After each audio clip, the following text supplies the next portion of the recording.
Side profile niya, ganyan naman. So kung ano yung dito nakalagay, doon din sa kabila, ganun din siya.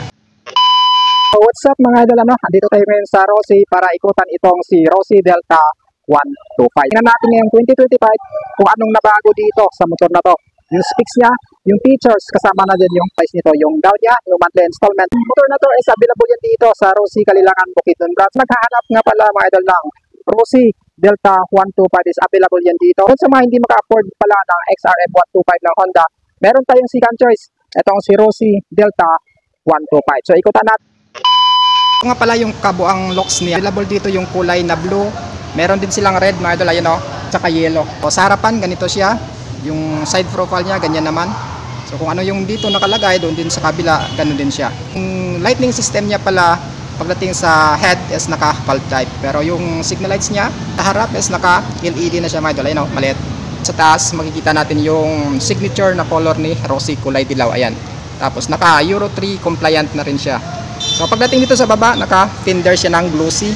Yung motor na to mga idol ay meron nga palang 123.5cc displacement. Ito ay naka 4-stroke, naka 2 valves, naka single cylinder. Ito ay carburetor type system pala. Meron itong 4-speed manual gearbox at kaya nitong mag-produce ng power output ng 5.8 kW at meron siyang max torque na 8.5 Newton meter. So malakas na rin ang motor na to. So perfect pang long ride. Meron siyang 3.8 liters tank capacity. Sa suspension niya, ginamitan siya ng telescopic. Tapos naka-rubber na rin siya dito. So, hindi papasok yung mga graba dito o yung mga buhangin, mga bato-bato dito mismo sa suspension niya. So ito naman sa bandang baba niya, naka matte black dito. Tapos goods na rin dito pagdating sa braking system niya, yes, naka-disc brake na siya mga idol, ayan o. So napakaganda ng kapit nito or yung stopping power. Pagdating naman yung mags niya, naka two-tone color na siya. Meron siyang matte black, tapos meron na rin siyang parang silver. Sa gulong niya, meron itong size na 2.50 by 710. So madali lang hanapin tong gulong na to aftermarket kapag gusto mo magpalit ng bago. Yung side profile niya, makikita natin yung pangalan ni Rossi. Ito, naka-combination siya ng orange tsaka yellow. Glossy. Taas niya, blue, glossy, tapos may lining siya na white. Sa ibaba niya, meron siyang mga butas-butas. Good for aerodynamics or lusutan ng hangin. So, papasok yung hangin dito, banda sa harapan, lalabas naman dito. So, meron na rin itong mild na kickstart. So, back up lang ito sa starting system niya.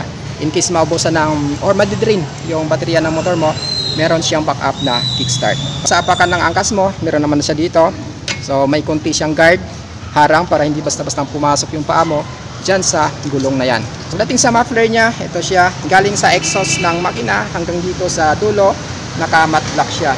Tapos ang goods dyan, meron siya cover na kulay stainless. Para hindi basta-basta mapapaso yung paa mo or ikaw na driver, pwede rin yung hangkash mo.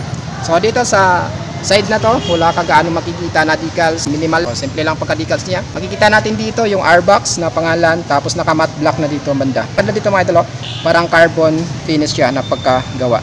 Dito naman makikita natin, mula dito hanggang dito sa dulo niya, naka-glossy na siya. Tapos makikita natin yung pangalan niya, Delta 125, naka-white. Meron siyang X dito na kulay dilaw. So yung kulay dilaw talaga mga idol, yan yung signature color talaga ni Rossi. So meron siyang mga lining dito na kulay white, may green na rin siya mga idol. Tapos ito, kulay blue.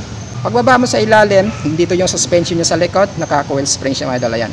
Pagdating sa braking system niya sa likod, so naka-mechanical drum brake siya. At mechanical drum brake yan mga idol, kung magaling ka sa adjustan, so goods na rin yung stopping power nito.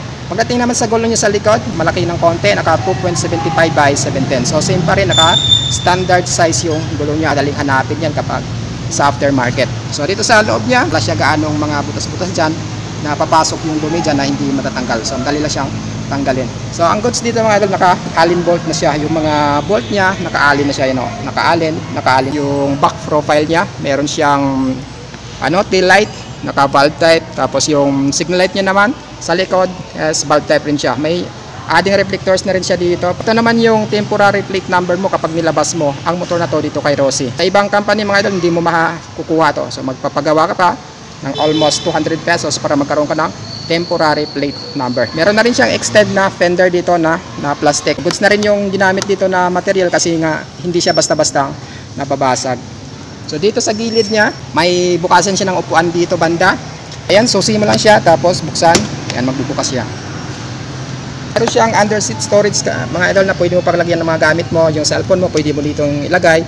Yung mga papel ng motor mo pwede dito. Yung mga personal belongings mo pwede mo ilagay dito. Pero yung helmet hindi kasya mga idol. Kahit yung half face helmet dito hindi siya kasya.